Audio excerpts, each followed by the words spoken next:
Okay, today is Module 4, Lesson 32. 32 is exactly like 31. We're just going to step it up a notch. In fact, the video is going to be kind of short because I'm only going to do one or two examples together, and then you're going to work independently. So if you're watching this video and the video stops, make sure you keep practicing with the notes, and then you can print the answers from the class notes or the teacher notes, okay?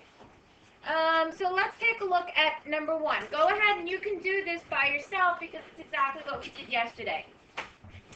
Zinn is buying beverages for a party, which are individually packaged and come in packs of 8. Let P be the number of packages Zinn buys, so P, the number of packages. So use that to fully label your table. That rhymed. Oh, I didn't know it.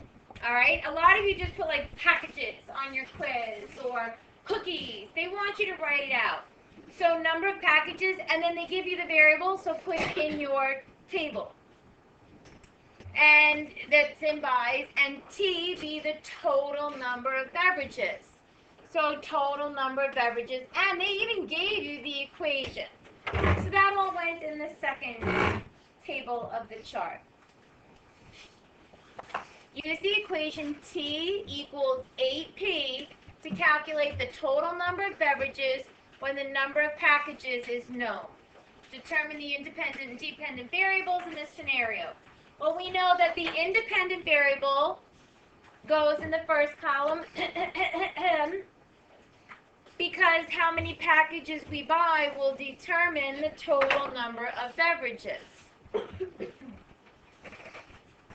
So here, 1 package equals 8. 2 packages would equal 16. Because it's 8 per package. So 0 packages gives me 0 bottles. 1 package gives me 8 beverages. 2 packages gives me 16 beverages. I'm taking my P and multiplying it by 8.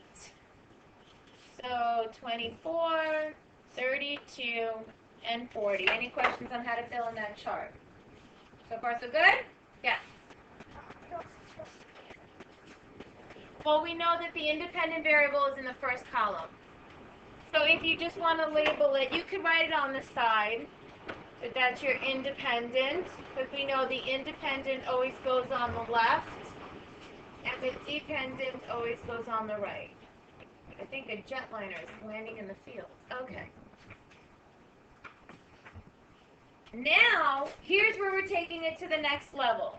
We're going to take our table that we just made on the first page, put it in a graph. You know how to do that. So our title is Beverages for the Party. This is where we're taking it to the next step also. Our independent variable goes first, and that's our x. So your independent variable is going to go on your x-axis. Your dependent variable is your y, so your dependent variable goes on the y-axis. Now, throughout this lesson, you are going to notice that the charts, the graphs that they gave you in your notes, and the tables they gave you in your notes aren't all the correct size. Isn't that awesome? Yeah. So cool. Keeping you on your toes. So just be careful, and we'll go through it when we discuss in class one at a time. So if you notice that on your homework too, use different paper or add a row, leave out a row, do whatever you need to do, okay? So we numbered our packages on the x-axis, 1, 2, 3, 4, 5, 6. Total number of beverages. Now here's where you need to be careful. It did work out nicely on this one where it's all even. What is my interval between 0? Don't write this down, just watch. What's my interval between 0 and 8? 8. How many are between 8 and 16? How many are between 16 and 24? Okay, so each space, each interval has to be the same. Just like here, there's a 1 between all of these. We counted by 1s. Here we counted by 8s.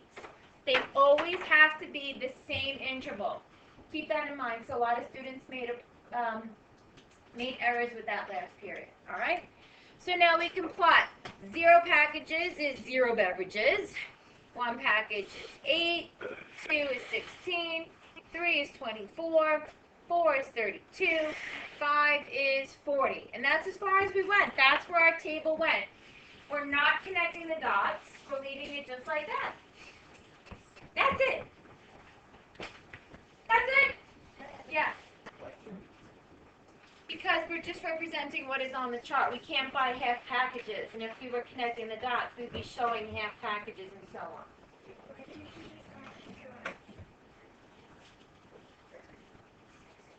That wasn't on our table. We're just plotting what was on our table. All right. So let's take a look at this graph. We could do it the other way around. We can use the graph to help us find the independent and dependent variable.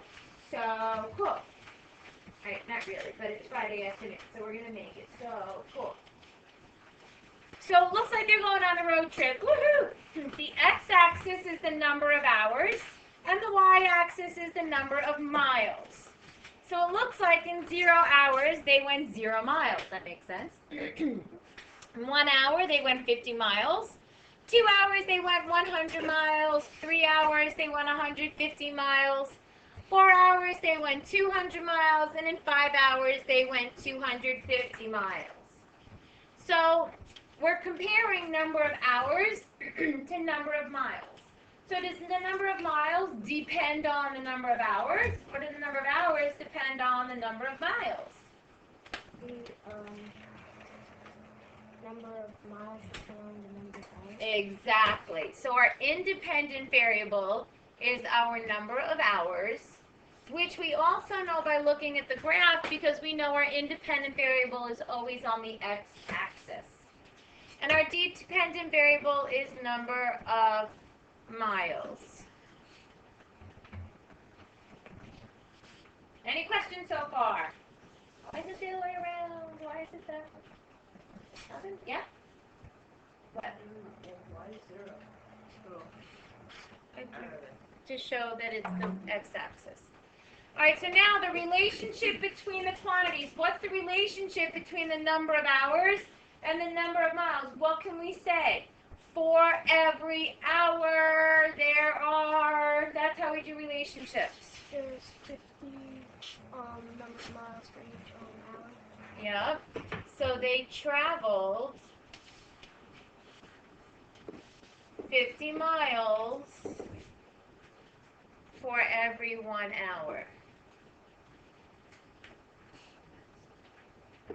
Well done. Yes.